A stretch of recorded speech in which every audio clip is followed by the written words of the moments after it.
Tenabiso, Bandeko Malande Masudi TV, c'est bien moi, votre humble serviteur.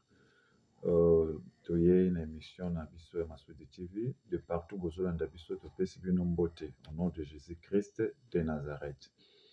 Vraiment, beaucoup to ebele, pambate, lelo toye pour na suite fin, yalité à Nabiso ou ya Matthieu. Vraiment, oyo nyonso balandaki première partie, yalité ya balandaki pe deuxième partie, kola pambola bino. Lelo ezali troisième partie, yalité ya Nabiso, mais tokotanga na lité esika ezali, et puis toko senga Saint-Esprit pour to développer lité ya Nabiso. Donc notre prédication, nous avons reçu le livre de Matthieu, Matthieu chapitre 5, versets 3 à 5. Matthieu chapitre 5, versets 3 à 5. Si vous avez la Bible, vraiment veuillez lire avec nous. Que Dieu vous bénisse. Heureux le pauvre en esprit, car le royaume des cieux est en eux. Heureux les affligés, car ils seront consolés. Heureux les débonnaires, car ils hériteront la terre. Je relis. Heureux le Amin la 3. Heureux le pauvre en esprit, car le royaume des cieux est en eux. Heureux les affligés, car ils seront consolés. Heureux les débonnaires, car ils hériteront la terre. Vraiment, puisqu'on se besoin dans le biseau partout, abonné na biseau, beaucoup tellement ébélé, que Dieu vous bénisse. Toujours senga toujours tant aux na émission et l'eau paliboso et sengelo s'abonner pambate na nzela ko s'abonner donc aux ala vraiment na availabilité ya kolanda biso à tout moment toko zala na émission vraiment bande kwa Goma to pesi bino mbote esika nso bozali Bukavu esika ba guerre ezali vraiment toza de cœur na bino parce que boza ba congolais toza ba congolais et vraiment tozosenga nzambe ya liloba oyo asala mokili, nzambe oyo asala mai, nzambe oyo asala bambisi azala na kati ya coin nyonso ya mboka Congo. Pe kaka mboka Congo te me bisika nyonso oyo bana nzambe bazali mpo mokili oyo eza ya nzambe, nzambe azala na bato nyonso. Yo ozolanda biso oza na mbeto hôpital, yawe akosalela yo soki otie matoi na yo olandi biso. Mama azolanda biso peut-être azolamba litoi na yo moko ezala na kati ya mateya oyo. Ndeko kuna pe azolanda biso peut-être je ne sais pas azotala TV, mais soki oza na respect ya nzambe c'est mieux esengeli osala choix soit oyoka biso soit oyoka TV na yo parce que on ne peut pas servir deux maîtres à la fois ndenge komama na Bible. Donc, ceux qui m'ont ko servir deux maîtres à la fois, c'est-à-dire, Moutouana spirituellement, il a des problèmes spirituels. Moyen molimo na ye ezala libéré et kozala te. Yangwana, tango koma kangonga liloba na nzambe, esengeli molimo na yo, âme na yo, esprit na yo, ezala connecté, afin que lilobo yozo yoka, ezala guérison na molimo, ezala guérison physique, ezala guérison mentale, paix et à la guérison dans tous les plans dans ta vie. Pambate liloba eyaka pona okangola. Et okiko landa liloba mususu, mais sali ke vi na mobimba pe bonga. Mais pe kaka na kati ya liloba, soki ozali mayele ya kokoka te, okoki pe ko détruire pe bomoi na mobimba. Ya wana tozosenga mayele na biso ezala vraiment ebele, attentif, po ete Yahweh azala na moko azolanda biso en direct Masudi TV. Vraiment, première partie alité ya toteyaki, tolobelaki, bao bazalaki te, tokozongela vraiment isusu mingi te. Donc bao baza na posa bayeba première partie tolobelaki nini, bo betaka Masudi TV, bokomona première partie et puis deuxième partie pe lokola. Mais en résumé, tokozongela juste un résumé pour to kota na suite et fin parce que lelo ezali suite et fin ya liteya oyo. Alors vraiment tozala disposé afin que Yahweh moment ya opération ezaka moment ya prédication Yahweh yaka kotonga bapota ayaka kodétruire mpe baoyo nyonso bazalaki donc bavieux ezalaki na maboko ya Satan. Yawe ayaka kodétruire baplan nyonso ya Satan à travers la prédication, mais pas n'importe quelle prédication. La prédication spirituelle détruise le lien satanique, tous les liens sataniques. Même ata batiaki yo na koma, ntango ozoyoka prédication ezali spirituelle, esengeli yo obima na koma wana. Alors, na première partie tolobelaki le pauvre en esprit. Je pense que bato bolandaki biso boyebi déjà le pauvre en esprit ezali banane. Donc, le pauvre en esprit, ce n'est pas la personne ou azali pauvre physique. Non. Je le répète encore. Les pauvres en esprit, elingi koloba te mutu oyo azangi matembele, mutu oyo azangi fufu, mutu oyo azangi lipa. Non. Wana ezalaki mauvaise interprétation de la parole de Dieu, parce que lelo, ce que nous constatons ezali que batu oyo ya mokili to bato bautaki soi-disant babengaki bango messager ou je ne sais pas, bayaki na kati Afrique, bayaki juste ko-interpréter liloba juste pour leurs propres intérêts. Donc baye ko-interpréter liloba po bayiba biso ba diamant, baye ko-interpréter liloba po bayiba biso ba or, afin que bango ba s'enrichir biso totikala babola. Mais ce n'était pas le cas avec Jésus-Christ de Nazareth. D'autant Jésus-Christ azoloba heureux le pauvre en esprit. Les pauvres en esprit ezali moto azangi ndako te. Les pauvres en esprit ezali homeless te. Les pauvres en esprit ezali maman oyo azangi mbongo akosomba liputa te. Les pauvres en esprit elingi koloba te papa oyo azangi mbongo ya kofuta ndako na fin du mois. Non. Le pauvre en esprit, bref, elingi koloba te moto oyo azangi makoki. Ce n'est pas ça le pauvre en esprit. Le pauvre en esprit, c'est tout simplement mutu oyo atambolaka na mobango na Nzambe, oyo alongola kotonga, alongola koyina, alongola bizaleli ya mabe, alongola orgueil. Donc ndenge ozolanda biso boy frère, et soki ozali orgueilleux, tu n'es pas encore le pauvre en esprit. Okomi nanu pauvre en esprit te. Ma sœur, ndenge ozolanda biso boy, soki ozalaka moto ya lolendo, orespectaka mobali na yo te, okomi nanu pauvre en esprit te. Ate oki komata ngomba mangengenge, okosilisa balangi na monoko, mokolo kokufa oke enfer. Pourquoi? Parce que na molimo na yo, oza nanu moto akomikitisa te, oza nanu moto ya lolendo. Omonaka bato nyonso pamba, omonaka bandeko na yo pamba, omonaka bandeko ya mobali na yo pamba. Donc, c'est-à-dire manque ya respect oyo eza na kati na molimo na yo d'une manière physique. Ekosala ke ebloke banzela na yo nyonso omona molimo, omona kimia na kati na molimo na yo te. Or, le pauvre en esprit, c'est tout simplement mutu oyo azali komikitisa.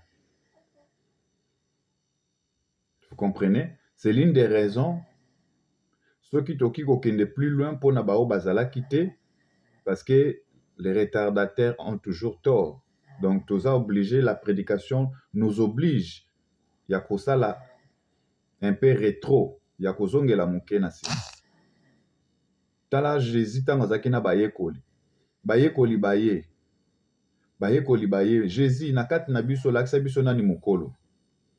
Oh, Jésus atali, mais comment expliquer? Sur quelle base? Sur base de quoi? Ngai funa lakisa bino na kati na bino nani mokolo. Donc, c'est-à-dire, bayekoli même bazalaki na Jésus, bazosimba Bible, mais bazalaki kowelana, bazalaki yo ngande mokolo, ngai funa za pembeni na Jésus, ngande funa za laboye, ngande funa tambola na ye, ngande funa za lokola mokitani na ye. Donc, il y avait toujours des disputes. Il y avait toujours des problèmes. Même na kati ya liloba na Nzambe, bana na Nzambe baza kowelana. Même na kati ya liloba na Nzambe, bana na Nzambe baza kotiena ba poison. Lelo, il y a des églises où bazo tiana ba poison, ba pasteur bazo bomana, bazo beta na makofi. Mais tant bayekoli baye, batuni Jésus, na kati na biso nani mokolo, Jésus ake kobenga mwana moko muke aye wana. Bozwelanga mwana muke, bazwi mwana muke baye na ye wana. Jésus alobi nini? Jésus alobi na kati na bino mokolo ezali oyo azali ko se comporter lokola mwana oyo muke.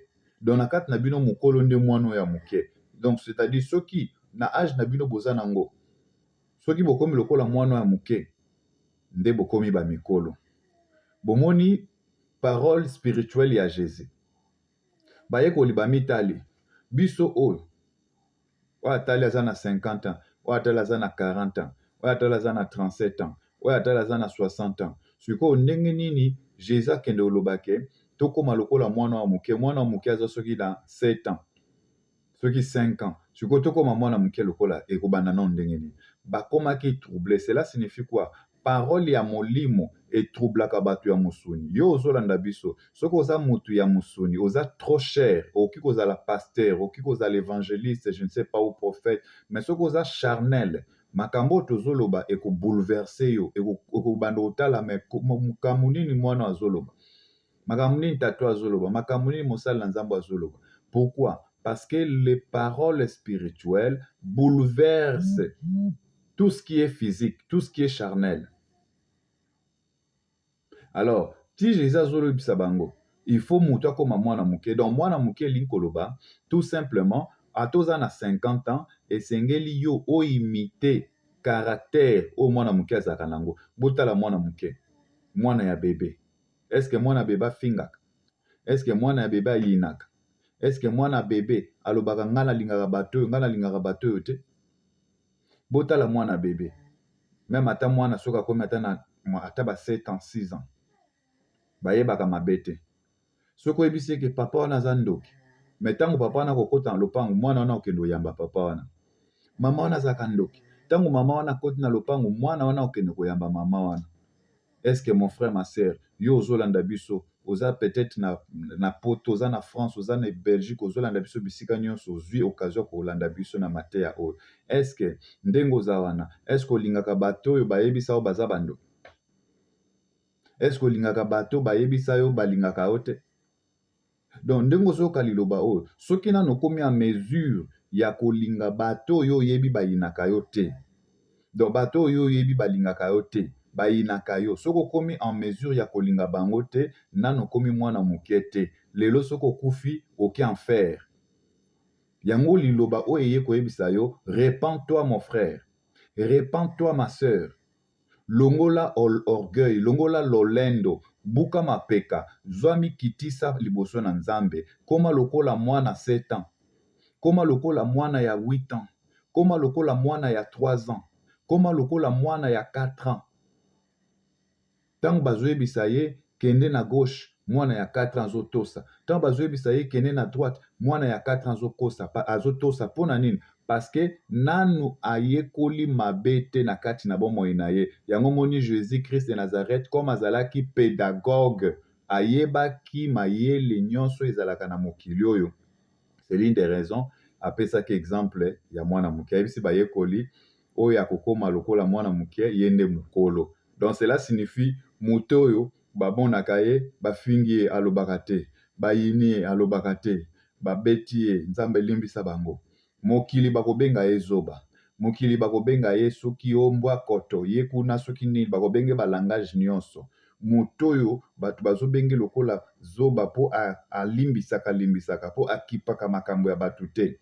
Na molimo ye wana nde vieillard, ye wana nde mokolo. Parce que toza na une grande différence entre vieux et vieillard. Vieux elingi koloba papa oyo akomi mokolo 30 ans, 50 ans, 60 ans, mais na kati ya molimo na ye azangi ata molimo ndambo ya Nzambe, aza na molimo ya Nzambe te. Moto oyo aza mokolo, mais makambo na ye nyonso ezali musuni, nde vieux. Donc soko ofingaka bato oza vieux. Soko oyinaka bato ma sœur oza vieux spirituel. Soki okangelaka bato kanda, mutu mususu akangeli okanda 2 jours 3 jours akolobiso te, oza vieux. Bato bazangi mayele ya Nzambe, bato mayele ya Nzambe ekoka kokota na kati na bango te, nde ba vieux. Oki kozala mama to papa, spirituellement ozali vieux. ou vieille. Mais nzokande mutu oyo akomi vieillard. Vieillard elingi koloba te mutu aza na mandefu. Non, vieillard spirituellement elingi koloba tout simplement mwana oyo na musuni ozomona ye mwana, mais na molimo atonda na mayele ya molimo. Donc na molimo azali vieillard. Akoki kozala na 7 ans maza vieillard, akoki kozala na 30 ans maza vieillard, akoki kozala na 20 ans maza vieillard, akoki kozala na 15 ans maza vieillard. Mais pendant que yo muto comprenaka makambo ya Nzambe te, okoki kozala na 50 ans, mais tu n'es pas vieillard, ozali vieux. Ton eau vide, spirituel, ton eau vide. Na nzoto bamoni masse, mais na molimo, ton eau vide, makambo ya Nzambe ezala na kati te. Donc, c'est un peu ça la différence. Alors, yango moni, heureux le pauvre en esprit. Donc, le pauvre en esprit, ezali bato bami kitaka lokola bana mike. Bato batika mokile finga bango. Ma soeur, mon frère, yom tozolanda biso, ata bafinga kayo, mikitisa. Ata bato baboyi yo, mikitisa. Ata bato babwaki yo, mikitisa. Ata bato babengani yo, mikitisa. Ata bato balobi ke yo suki, mikitisa. Parce que Nzamba sukaka te, lilobo zoyoka, esuka te. Balobi ebandela mokili ezalaki liloba ezalaki na mboka na Nzambe liloba eza Nzambe. Lokola Nzambe asukaka te, yebaka yango, soki ozwi liloba otie na kati na motema na yo, obandi kotia yango na misala, okosuka te au nom de Jésus-Christ de Nazareth. Yo mutu oza na mbeto hôpital, bazoloba no kokufa lobi, soki ozwi kaka liloba otie na misala na yo, Nzamba koresusite yo, lobi okobima na hôpital, lobi okobota, lobi okozwa mbongo, lobi okokende esiko bato bakendaka te. Parce que la parole de Dieu ezali nguya. Liloba na Nzambe ezali puissance. Jésus-Christ Nazareth atonda nguya nyonso, atonda nguya na eluf na nguya nyonso ya lufelu. Moko ta oki kotelema na ye. Amen. Donc, c'est ça. Cela signifie pauvre en esprit ndeye wana. Donc, wana ezali juste parallélisme oyo na tolobelaki na première volet. Et puis na deuxième volet, toyaki ko beta sete tolobi ke non, bato bayaki na liloba, bato babengaki soi-disant ba missionnaire. Bangonde bayaki ko balola verset oyo, tango oyo ki bazotanga. Heureux le pauvre en esprit, car le royaume des cieux est en eux. Malobo Jésus la lobi. Mais tango bango baye, soi-disant ba missionnaire, baye suko na verso pour piller l'Afrique. Alors, mon frère, ma sœur, yom toujours l'andabiso, aujourd'hui l'Afrique est pillée. Et opium nini ba utilisaki pour piller l'Afrique. What tumtokota en anglais yo. Opium nini ba utilisaki, ba missionnaire ba utilisaki pour piller l'Afrique. Quel est cet opium? Yo zolanda biso ko répondre biso mama, papa, opium oyo batu ba utilisaki pour piller l'Afrique, c'est la Bible. Bomoni Bible na simbi. Ba missionnaire ba utilisaki yango lokola opium. Donc lokola diamba na bango po ba enivrer les Africains. Lokola lotoko na bango to masanga po ba langwisa ba Africains na ndenge nini, na mauvaise interprétation de la Bible, la mauvaise interprétation des versets qui est écrit dans la Bible. Yango monaka motei ya Nzambe ya solo tango asimbaka Bible oyo akoki kote yango ndenge bato nyonso bateyaka yango te. Je pense que bato mayele bazososola makambo nazoloba. Bandeko, Bible oyo bozomona ezali lokola munduki. Ekoki ko détruire ba ennemi na yo, ekoki pe ko détruire yo moko. Soko ebinde basimbaka munduki te. Donc, Bible oyo ezosenga bato ya molimo nde bateya yango et non bato ya musuni. Parce que ekomami na noir et blanc. Mais l'interprétation, il faut avoir un esprit de Dieu pour l'interpréter. Mais lokola ba missionnaire, ce n'était pas des chrétiens.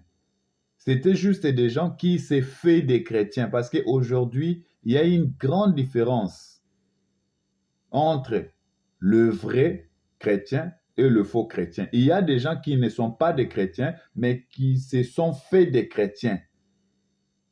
Il y a des gens qui ne sont même pas des serviteurs de Dieu, mais qui se sont faits des serviteurs de Dieu. C'est là ce qui fait que il y a des gens qui interprètent mal la parole de Dieu. Donc, ils interprètent la parole de Dieu au profit de leurs intérêts, comme le cas des missionnaires. Verset. Heureux le pauvre en esprit.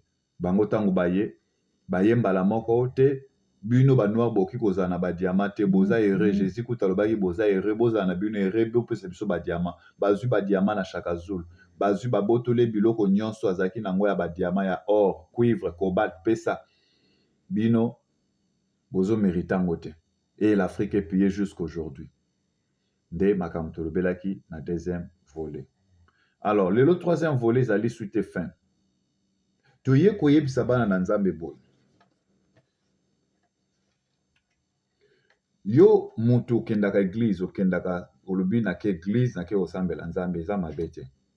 Mais est-ce que osozwa boyebi ya Nzambe? Nde question tozotuna yango wana. Parce que oyo ezali suite fin ya liloba na Nzambe. Soki na liloba oyo ozoyoka verset oyo soki bainterprétaka yango ndenge nini nayebi te, peut-être pasteur no ateyaka yango, je ne sais pas, ou bien je ne sais pas bateya yo, ou bien bateya oyo mpe nanu te, mais aujourd'hui ezali opportunité na yo mpo oyoka makambo.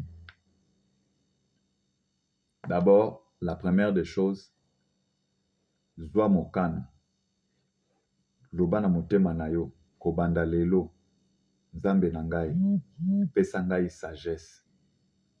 Sagesse oyo nazoyoka na liloba oyo ekota na kati na ngai. Sagesse oyo nazoyoka na liloba oyo ekota na molimo na ngai. Sagesse oyo nazoyoka na mateya oyo boyebi oyo evanda na kati na ngai. Pourquoi? Parce que en Afrique, il fallait que les Africains bayamba sagesse. Mais est-ce que bayambaki sagesse? Tant que interpréter verso pour les Africains bazala pauvre. Ou les Africains bayamba sagesse, bayambi buzoba. Yango bozomona lelo africain akreaka te. Donc, troisième volet et suite fin, il y a l'éternel abisso ezali, l'Africain ne crée jamais. L'Africain ne fabrique jamais. Yango wana bokotia comme thème. L'Africain ne crée jamais et ne fabrique jamais. Africain, lokola boya boyebi, azwa ba masapo. Botala exemple na Congo lelo. Tozuka exemple à Congo, mboka na biso Congo. Qu'est-ce que vous remarquerez? Nyonso oyo eza na Congo euta libanda. Basapatu ba Congolais balataka euti libanda. Batalon ba mama balataka euti libanda. Bafufu, mafuta, majorité ya biloko. Mais okomona biloko wana na Congo ezali, mais ezouta libanda. Ba sucre même na Congo, toza na ba sucre ya matadi kuna soki nilu Congo. Mais il y a des sucres utaka libanda. Sima tozaka na sima silu wana, mais soki oke na ba Congo okendo kuta ba toilette nyonso ya matiti. Nga nazala na ba Congo na mission ya liloba na Nzambe. Na tambola ba Congo mobimba. Okendo kuta ba toilette ya matiti. Et il y a d'autres ciments ezouta libanda. Mituka, on n'en parle même pas. Wapi Congolais oyo asali mutuka na Congo? Wapi Congolais oyo asali hélicoptère na Congo? Wapi Congolais oyo asali kampani moko boye oyo euti ebandi na Congo pe etamboli bisika nyonso? Lelo basala ba Mitsubishi, euta soki mboka ni lelo eza monde entier. Lelo bachinois basali boussole eza monde entier. Mais africain soki ekozala na babiloko moke oyo azokocreye soki kocreye peut-être na Congo bamapapa bata oyo tobanda kosala peut-être suka mpe kaka na Congo, mais eza na production moko te euti na Congo ezokatisa bafleuve ezokende ba monde entier ndenge bapays ebele ezosala. Bilamba tozolata ezouta libanda, donc bakisi tozomela ezouta libanda. Donc cela signifie politique oyo ya mboka na biso ya Congo ezali contrôlé na bao bautaki libanda. Yango moni soki otali même na mboka Congo okomona majorité ya baéglise oyo eza na Congo ce sont des églises importées. Tant que nous aurons des églises importées, il y aura toujours la mauvaise interprétation de la parole. Je le répète, tant qu'il y aura au Congo des églises importées, il y aura toujours la mauvaise interprétation de la parole. La mauvaise interprétation de la parole. Les gens interpréteront toujours mal la parole de Dieu. Pourquoi? Parce qu'ils ont l'église et à Rome. Quand ils interpréteront la parole, ils interpréteront à travers, en faveur de Rome. Je pense que beaucoup mieux que Masuko ici Kanazali. Église et outil nazi. Tant qu'on va interpréter Bible, na intérêt ya basiatique. Bon, les ébélés, natanga. Muzusu, bon, Congo balubi, église anglophone. Si autant pour interpréter Bible, et aux ana intérêt à banat. Et aux ana intérêt à balingalaphone. Et aux ana intérêt à bato balobaka anglais. Suite et fin à l'été en abisso yango. Tant pour interpréter Bible. Église francophone, franco. Tant pour déjà franc français. Tant bas ça la franc français. C'est pour quels intérêts? Les Japonais avaient intérêt à banane. N'est-ce pas, à bas français? Vous voyez? Nde ba église oyo eza na Congo, nde ba église batata na biso basambelaki, nde ba église bakoko na biso basambela, et biso pe bana ba esclave toyeka kosambela na ba église wana, tobimi libanda, tozolanda ngoka, tozolanda ba église wana peti libanda. C'est ça là où est venu notre malheur, mes frères et sœurs. C'est ça là où notre malheur est outil. Je pense que tout le monde va comprendre. Tant qu'il y aura toujours des églises na Congo, je dis bien les églises importées. Est-ce que catholique? Ezakayaba congolais? N'est-ce pas? C'est une église romaine. Et il défend l'intérêt de Rome. Mais tala lelo, l'église wana catholique. Na soi-disant basango bazakuna. Tala nde bazocha mbutu na politique ya Congo. Est-ce que politique ezotambola? Kuna basango balo babo, mais mibeko ezouta nde na Rome. Parce que bayebi ke soki pe l'état sali ndenga zo sala wana bango bakozesu na intérêt te. Bao kuna pe ndenge mo. Donc chacun défend son maître. Bawe outi na anglophone, bazo défendre maître na bango. Bao ba outi na francophone, bazo défendre maître na bango. Bao ba outi na Italie, bazo défendre maître na bango à Italie. Donc c'est-à-dire en po lelo biloko wana ECC pour que ça cesse. C'est-à-dire esengeli lobi to lobi kuna to lelo ceux qui ba congolais bazu conscience esengeli ba bima na mangomba wana nyonso. Congolais ozoyoka ngai? Eza pasi po ba Congolais bayoka mais vérité kolobama. Et cette parole c'est à prendre ou à laisser. Ce que omoni eza malamu mpona yo landa. Ce que omoni eza mabe mpona yo zappe. Ce que okende otala no musique ya wera kende otala musique ya wera. Po awa na Masudi TV tolobaka vérité. Tokendaka gauche droite te. C'est le temps de la vérité. Jésus Alobi, vous connaîtrez la vérité et la vérité vous affranchira. Donc si vous êtes des enfants de la vérité, écoutons la vérité. Soyons là pour la vérité. Et si vous êtes les enfants du mensonge, votre père, c'est le diable parce que le diable azali père des mensonges. Alors allez-vous-en chez le diable. Donc, pour qu'aujourd'hui, cette hémorragie puisse arrêter au Congo, pour Congo et Bonga, l'État congolais a comme responsable na ba obligation na épée na ba prérogative na nyonso. Et sengeli, toutes les églises, je dis bien les églises importées, ba église Wuta Libanda et ya na Congo. Et sengeli kanga parce qu'il y a des traîtres même na kati ya ba église wana. Bazolandela l'État na biso kaka. Bazolandela kaka. Soka linga kende bout. Soka linga sala bo bakati makolo. Soka linga sala bo bakati makolo. Bien que l'État na biso azana berère. Pourquoi? Parce que uta na kala.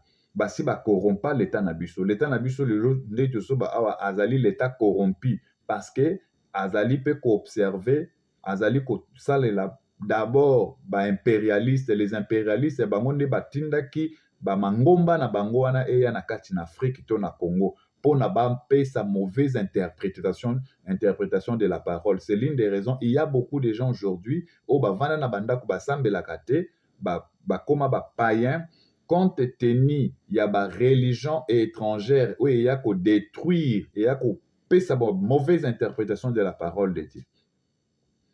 Yangwana tangu batu bakotaka na berere batu bakotaka na mabunga nzamba telemisaka toujours musali na ye basali na ye pona nini po baya balamusa pepe bazongisa peuple na nzela yango na lilobo ozoyoka ye po ezongiso na nzela oyeba comprendre esika nini mokili ezokende.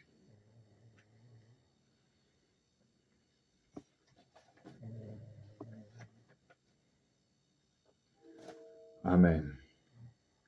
Heureux le pauvre en esprit, car le royaume des cieux est en eux. Yangwana yawa lobi, heureux le pauvre en esprit. Basi babotoli biso mabele, mais biso totikala ba pauvre en esprit. Bazui ba diamant, biso totikala ba pauvre en esprit. Bazui biloko nyonso, biso totikala ba pauvre en esprit. C'est-à-dire, babotoli biso tout. Et nous sommes devenus des débonnaires. Yanga lobi, heureux le débonnaire, car le royaume des cieux est en eux. C'est-à-dire, babotoli biso richesse nyonso, mais nzamba lobi heureux.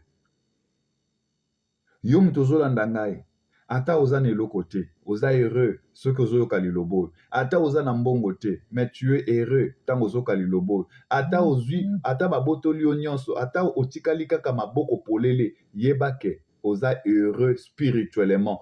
Yo mikitisa tikela bango nyonso. Nzamba ko renouveler vie na yo. Amen. Tika ete nzamba renouveler vie na yo ma sœur. Nzamba renouveler vie na yo mon frère. Yo mutu ozolanda lilobo.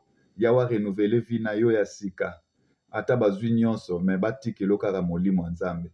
Ata bazwi nyonso me ame na yo ebeba te na biloko ya mokili.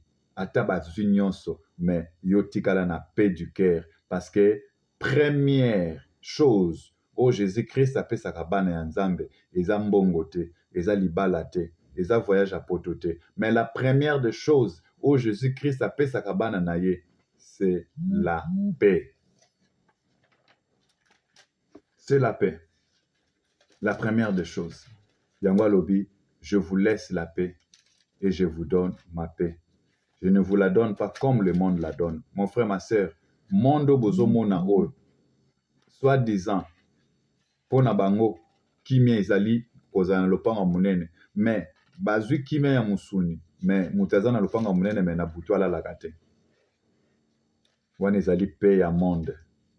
pe ya monde bazopesa pe mabala bapesaka pe mabala moto azwi abali pe me komona na mabala wana kimia eza te toujours bitumba baproblème mpona nini parce que moto aboyaki kozwa boyebi ya nzambe aboyaki kozwa pedicare ya nzambe akendaki koluka libala liboso ya pedicare akendaki koluka mbongo liboso ya pedicare akendaki koluka biloko ya mokili liboso ya pedicare yango moni bato ebele bazotutana na libanga aza na libala me aza heureux te aza heureuse te pourquoi parce que atiaki nzoto liboso alors yo zoka liloba oyo tia d'abord molimo liboso zwa nzoto nozongisa na nsima afin ke nzambe apesa yo kimia tika ete kimia ekota na famille kimia ekota na mabota kimia ekota na bakartier kimia ekota meme na mombongo nosalaka kimia ekota meme na mosala na yo kimia ekota bisika nyonso oyo ezalaki impossible.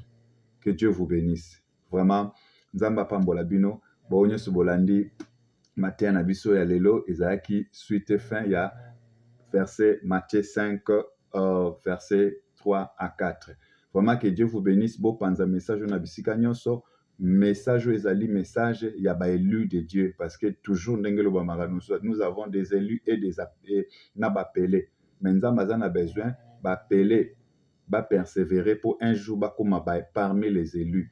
Kotika la ka appeler te parce que ba appeler ba yokaka mais ba chaka na misala te mais les élus nde oyo nzambe azoluka. Alors koma élu pe du cœur ya nzambe eza na likolo pe na kati na yo afin que loboko na nzambe mona na kati na yo vraiment tokomi na suka ya mateya na biso pe ya émission na biso vraiment topesi bandeko une fois de plus mbote obolandaka biso nzambe alola vraiment apambola bino bisika nyonso bokozala elonga emonana na bafamille na bakartier pe bisika nyonso bao nyonso bazalaki na bamaladi Yahweh amona bino pe apesa kimia na mabota na bino. Vraiment tomonani na mikolo ekoya na Masudi TV nzambe apambola bino. Vraiment kola pambola pe apesa kimia na moko bokomela biso ba commentaire na bino na travers litea o pe bao boza ba question bokoma botika ka ba message wana vraiment au temps convenable tokoya ko répondre bino. Que Dieu vous bénisse. Ciao.